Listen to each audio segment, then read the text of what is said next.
We're sitting in a 1995 Blazer, and her 4x4 is not working. So I'm going to show you what to do here. First off, we got the one accessory here. You want to put it in neutral, and you want to press these buttons here. I'm going to be quiet so you can hear what's going on. You can hear that click of the dash here. So this end's working. Now if I move the camera, I'm going to put it on the floor behind me so maybe you can hear what's going on down here. So just be patient with me. Can you hear that?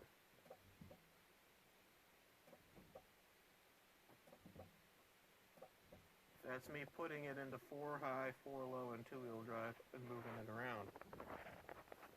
So if you can hear sounds from down here, it's like a mechanical shifting sound. It's working down here. If you got no lights or nothing here, and when you press nothing's going on, there is a control module under the kick panel right here. Right here. You can pull it out.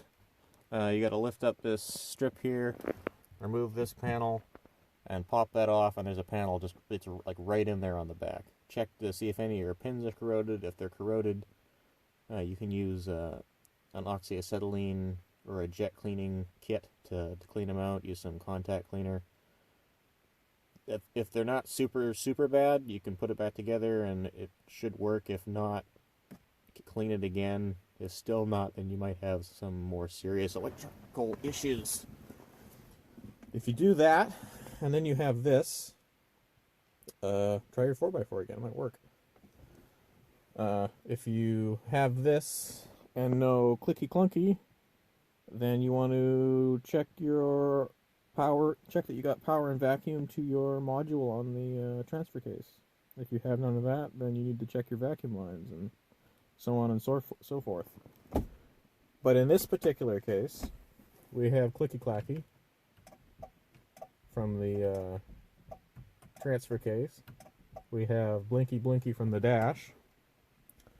What I think we're missing is sucky to the vacuum actuator that is located under the battery compartment in this vehicle.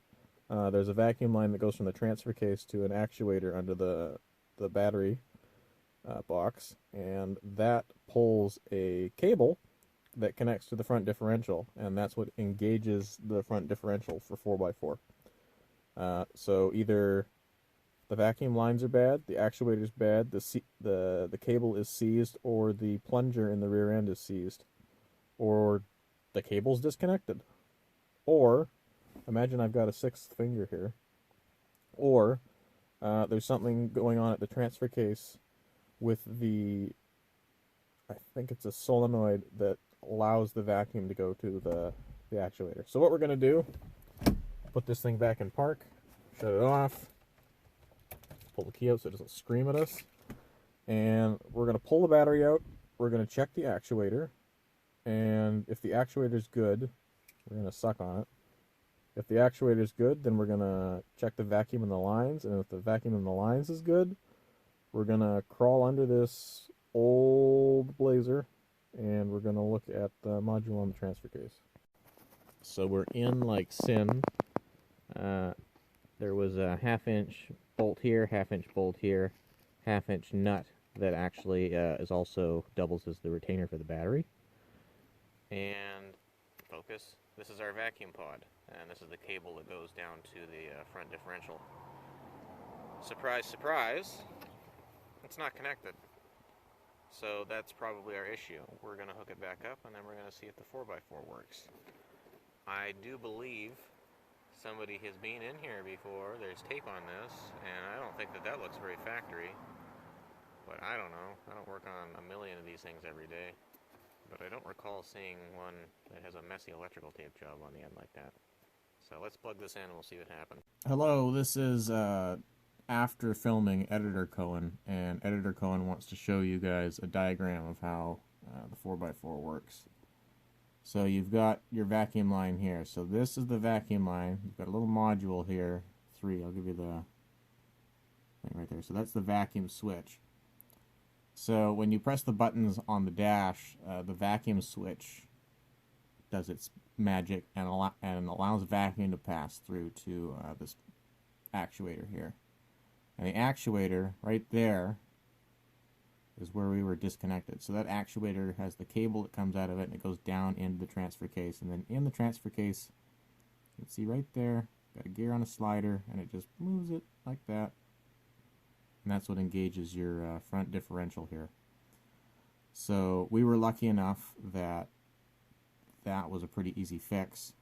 But in some cases, it can get stuck here at the actuator in the differential. That one's a bit of a tricky fix. Sometimes you can just yank it a little bit on the pod and the cable, and it'll work itself loose. Or the cable gets water and junk in it, and it rusts up and it goes bad, so you have to change the cable.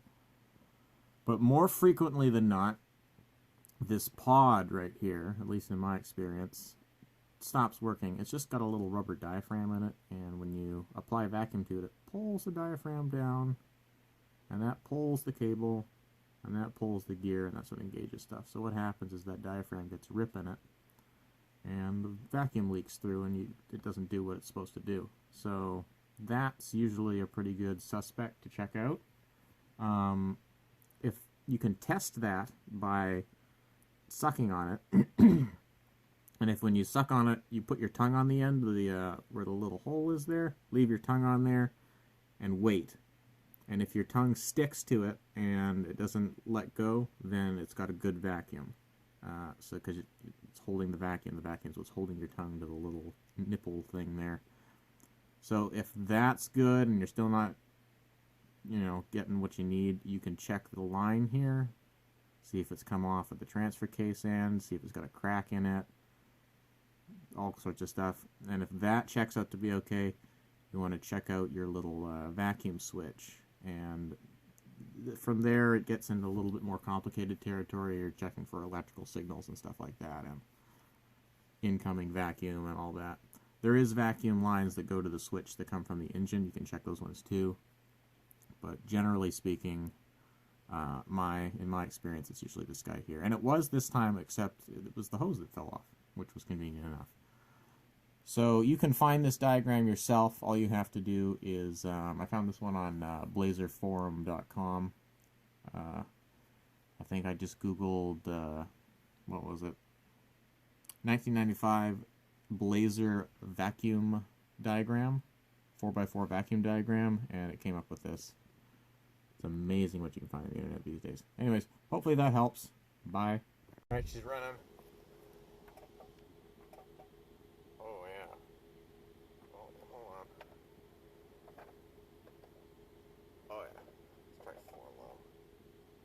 I can feel it now. Oh, I feel it in my feet. It's beautiful. Let's do this.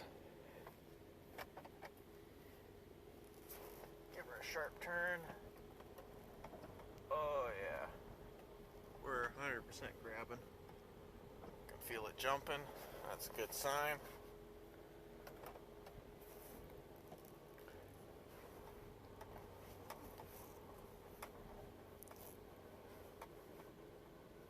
Great. I hear a rattle. We got a bit of a miss. I'm going to attribute that miss to the old gas. Yeah, it's getting a little better now.